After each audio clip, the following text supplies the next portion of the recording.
Hi, hello all. Today we are going to find the solution for another interesting puzzle. So here there are some numbers in each box with some logic. We have to find the missing number. So let's see how to solve.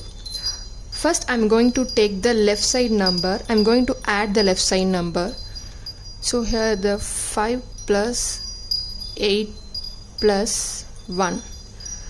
5 plus 8 plus 1 is equal to 14. Okay, then I just take the right side number.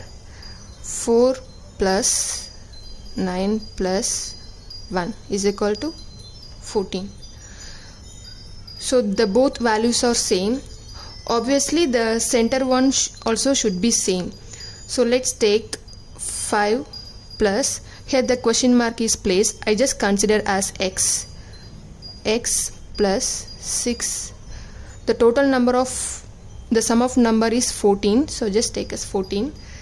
So 5 plus 6, 11 plus x equal to 14. So x equal to 14, the 11 comes here, so 14 minus 11, x equal to 3. So I just substitute the x here.